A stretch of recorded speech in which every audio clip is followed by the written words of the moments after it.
بسم الله الرحمن الرحيم.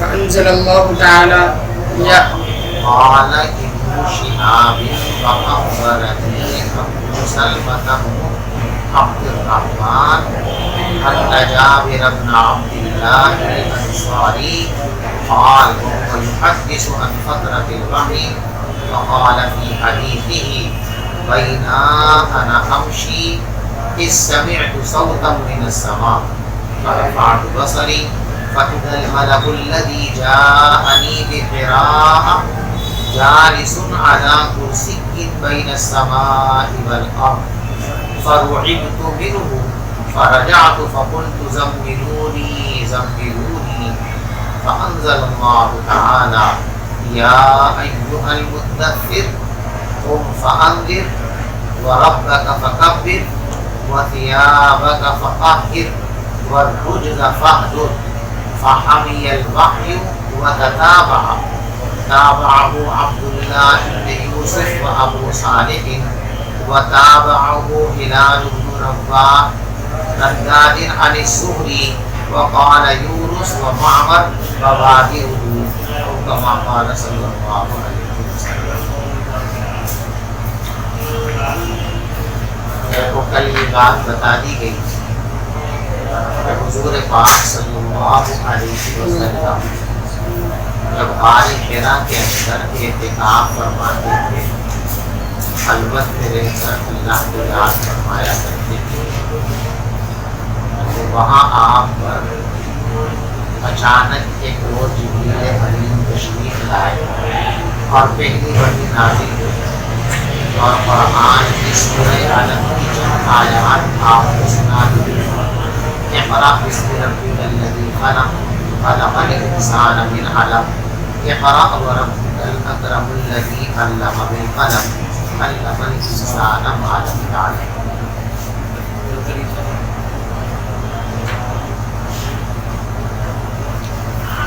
اس کے بعد وحی کا سلسلہ منقطع ہو گیا، رک گیا، کچھ روز کے لیے سست پڑ گیا. کتنے دن تک؟ بعض محدثین کی رائے یہ ہے کہ تقریباً 3.5 سال تک وحی کا سلسلہ رکا رہا. 3.5 سال گزرنے کے بعد پھر وحی کا سلسلہ دوبارہ شروع ہوا.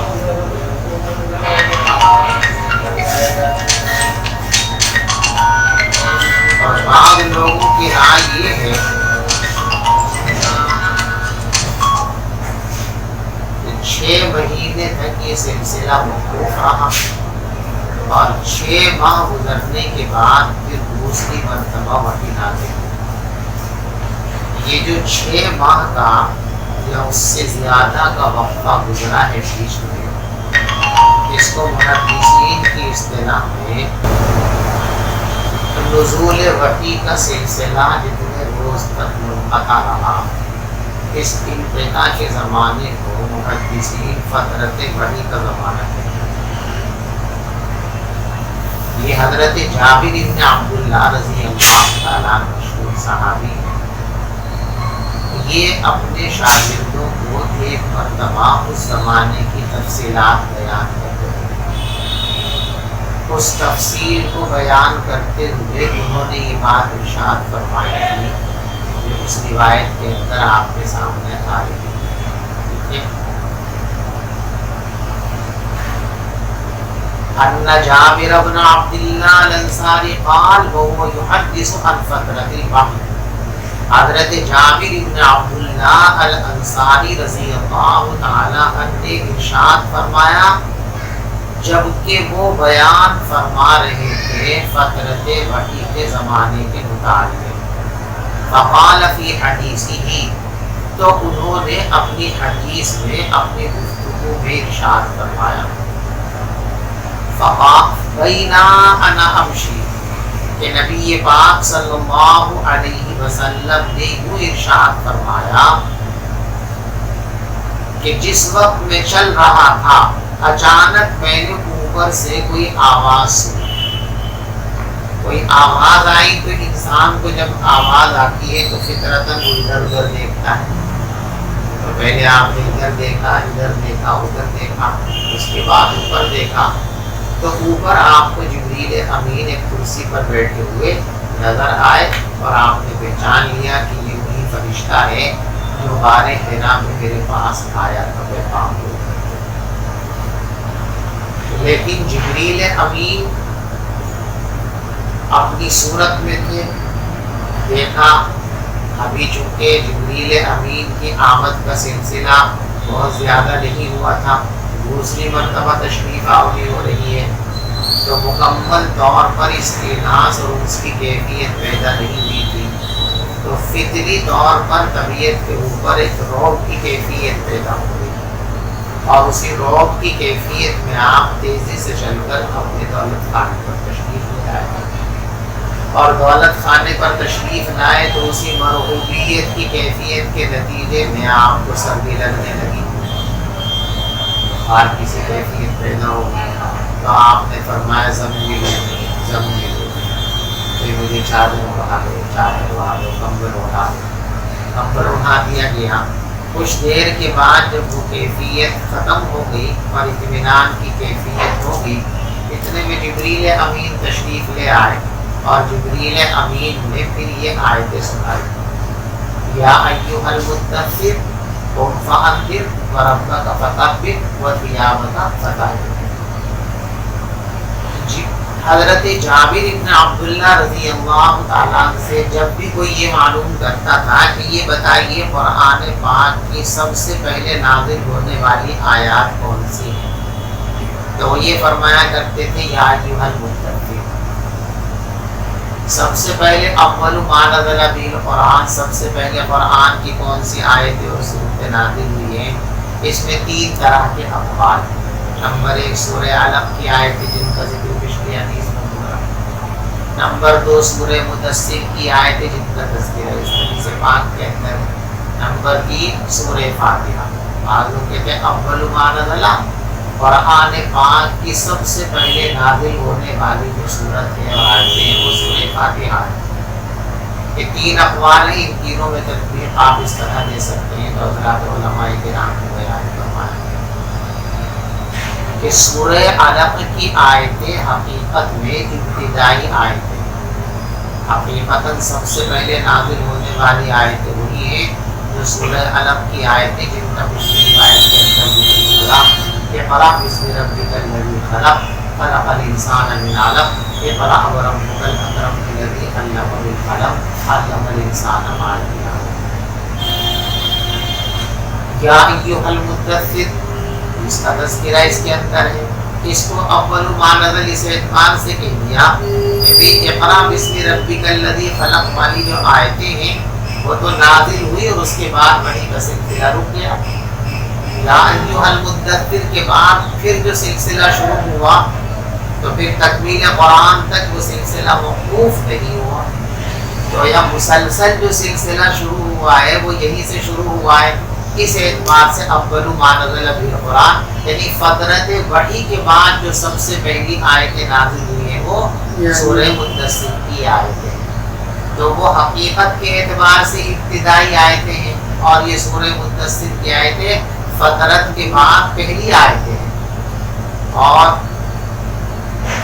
سورہ فاتحہ کو اس لیے اول ما نزل کہہ دیا کہ سورہ فاتحہ سے پہلے جتنا قرآن نازل ہوا وہ چند آیتوں کی شکل میں تھا، چند آیتیں پوری صورت کوئی نازل، مکمل صورت جو نازل ہوئی ہے سب سے پہلے وہ سورہ فاتحہ نازل ہوئی ہے، اس لیے مکمل صورت کے اعتبار سے اول ما نزل من القرآن یہ سورہ فاتحہ ہے۔ فترت وحی کے بعد اس کا مصداق یا ایھا المدثر ہے، اور حقیقت کے اعتبار سے اس کا مصداق اقرأ باسم ربک الذی خلق والے آیتیں۔ سمجھ میں آ گئی؟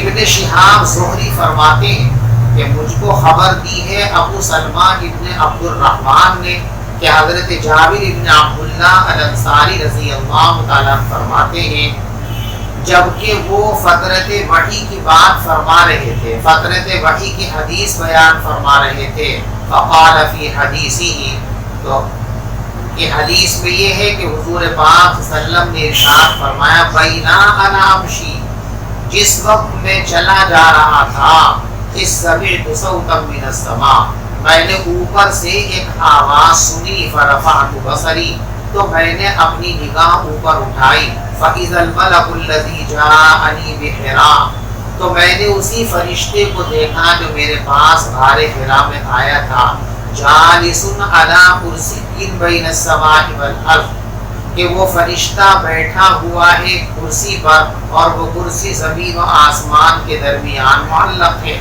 فرعبت منہ، میں اس کو دیکھ کر گھبرا گیا، فرجعت، میں گھر لوٹا، فقلت زملونی زملونی، اور میں نے کہا مجھے چادر اٹھا دو، مجھے کمبل اٹھا دو۔ فانزل اللہ تعالی، تو اللہ تبارک و تعالی نے اس وقت یہ آیت نازل فرمائی، یا ایھا المدثر، اے کملی اوڑھنے والے، اے چادر اوڑھنے والے، اٹھ جائیے، فانذر، اور لوگوں کو ڈرائیے، وربک فکبر، اور اپنے پروردگار کی بڑائی بیان کیجیے، وثیابک فطہر، اور اپنے کپڑوں کی پاکی کا اہتمام کیجیے، والرجز فاہجر، اور بتوں سے لوگوں کو روکیے۔ اس سے پہلے میں نے آپ کو بتا دیا تھا کہ اقرأ بسم ربک الذی خلق کی جو آیتیں نازل ہوئی تھی، ان آیتوں کے نزول پر تبلیغ کا سلسلہ شروع نہیں ہوا تھا باقاعدگی کے ساتھ۔ باقاعدگی کے ساتھ آپ کو تبلیغ کے لیے کھڑے ہونے کا حکم اس آیت کے اندر دیا گیا، اور اسی کے بعد آپ نے باقاعدہ تسلسل کا تبلیغ کا عمل شروع فرمایا۔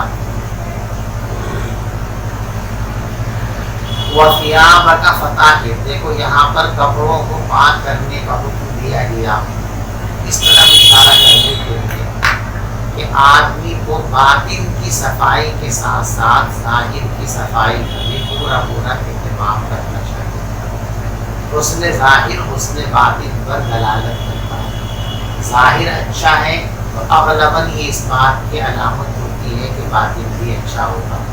ظاہر ہی خراب ہے تو عموماً ظاہر کی خرابی باطن کی خرابی کا نتیجہ ہوتا ہے۔ تو ظاہر کی اچھائی اور ظاہر کا حسن یہ حسن باطن کی علامت اور نشانی ہے، اس لیے فرمایا گیا کہ اپنے ظاہر کو بھی اچھا رکھو اور اپنے باطن کو بھی اچھا رکھو۔ فحمی الوحی، پھر وحی گرم ہو گئی۔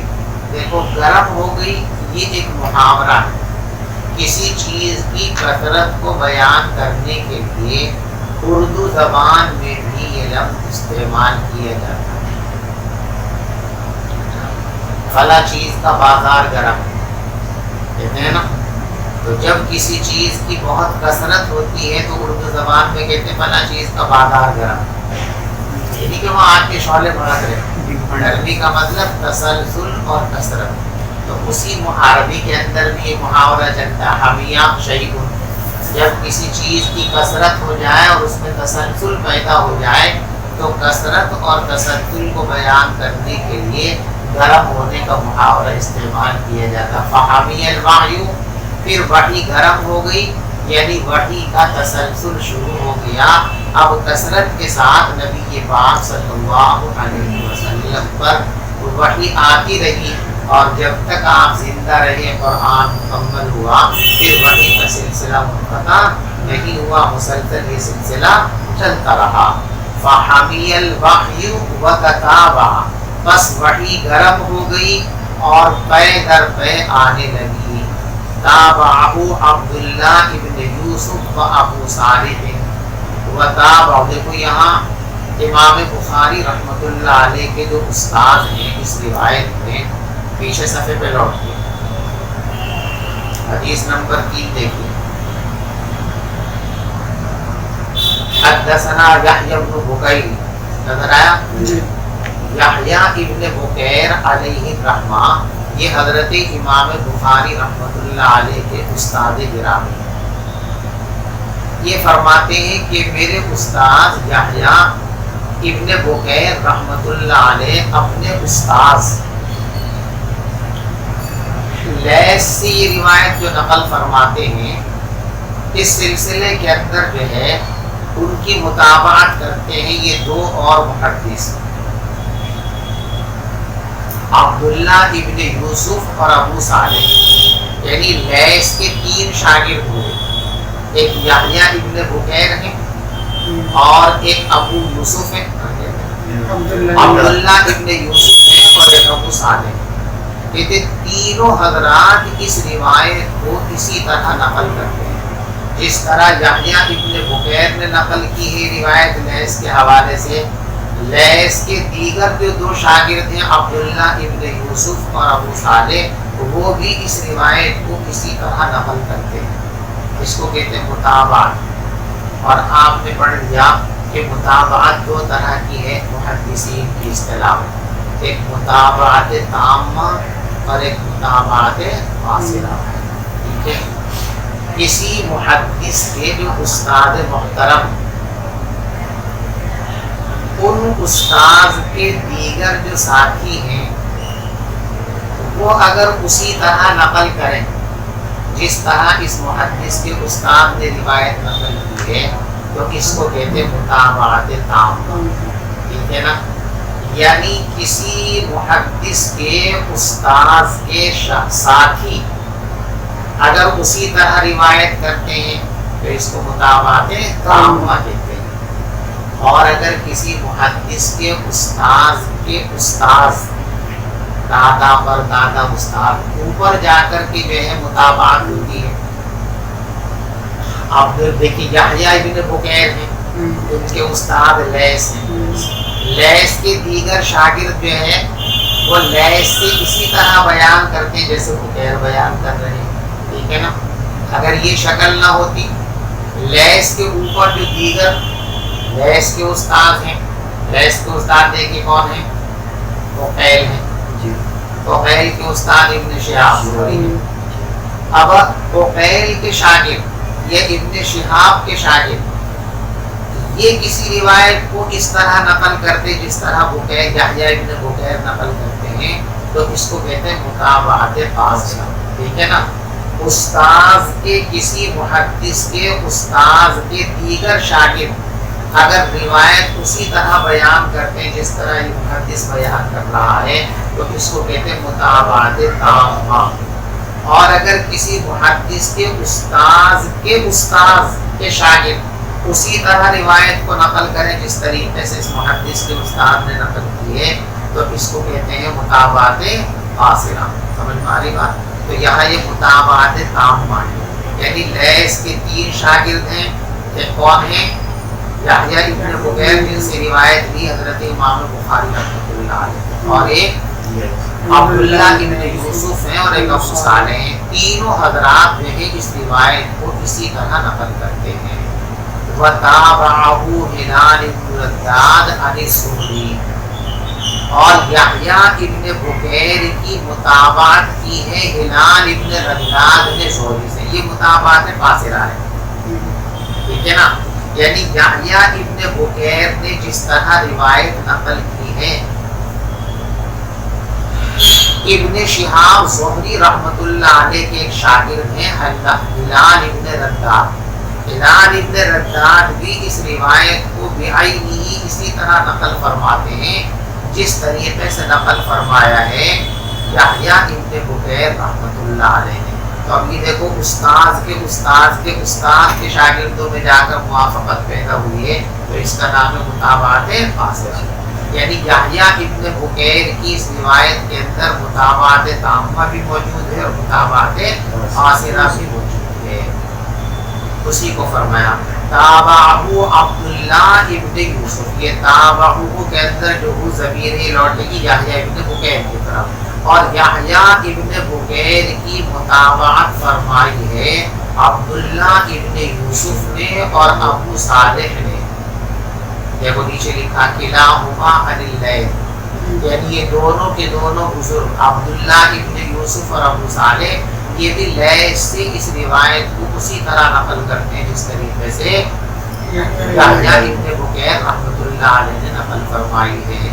وتابعہ، اور یحییٰ ابن بکیر کی متابعت ہلال ابن رداد بھی کرتے ہیں امام زہری رحمۃ اللہ علیہ سے۔ کہ امام زہری رحمۃ اللہ علیہ کے شاگرد جو ہے ہلال بن رزاق وہ بھی اس روایت کو اسی طرح نقل کرتے ہیں جس طرح یحییٰ بن بکیر رحمۃ اللہ علیہ نے بیان کی. وقال یونس ومعمر بوادر. دیکھو لیث کی جو ہے نا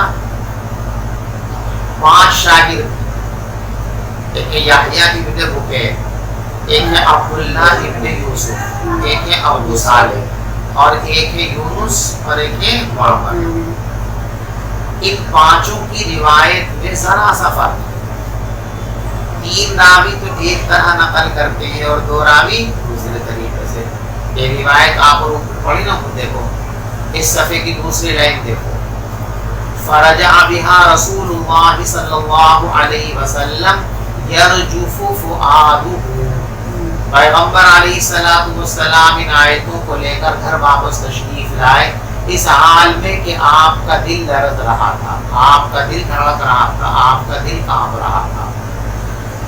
تو یرجف فؤادہ، یحییٰ ابن بکیر، عبداللہ ابن یوسف اور ابو صالح، ان تینوں کی روایتوں کے اندر لفظ فؤاد کا ذکر ہے، یرجف فؤادہ. لیکن جو 2 دوسرے شاگرد ہیں یونس اور معمر، یہ یونس اور معمر جو ہے یہ قلب کی جگہ فؤاد کی جگہ پڑھتے ہیں بوادر. گردن اور شانے کے درمیان کا جو گوشت ہوتا ہے اس کو کہتے ہیں بادرہ، اسی کی جمع ہے بوادر. تو یہ بھی ہو سکتا ہے کہ دونوں چیزیں دھڑک رہی ہوں، ایک راوی نے ایک کو بیان کر دیا دوسرے کو بیان کر دیا. تو بہرحال ایک روایت میں بوادر ہے، ایک روایت میں فؤاد ہے. یرجف بوادر اور یرجف فؤاد، یہ دونوں روایتوں کا فرق ہے کہ یونس اور معمر کی روایت کے اندر یرجف بوادر ہے اور عبداللہ ابن یوسف ابو صالح اور یحییٰ ابن بکیر کی روایت کے اندر جو ہے وہ فؤاد ہے. اب سوال یہ پیدا ہوتا ہے کہ یہ جو 3 راوی فؤاد ہے، اسی کو کیوں ترجیح دی امام بخاری رحمۃ اللہ علیہ نے یہ روایت مجلا سند بنا کر کے؟ اس کا جواب یہ دیا جا سکتا ہے کہ ادھر 3 ہیں ادھر 2 ہیں، اور ظاہر بات ہے 2 کے مقابلے میں 3 کی بات زیادہ قابل اعتبار سمجھی جا سکتی ہے. اس لیے راوی ادھر 3 ہیں، اس لیے اس کی روایت کو لیا گیا اور 2 والی روایت کو نہیں لیا گیا. وقال یونس ومعمر بوادر، اور یونس اور معمر نقل کرتے ہیں یرجف بوادر کہ ان کے شانے کا گوشت لرز رہا تھا، ان کے مونڈوں کا گوشت لرز رہا تھا اور تب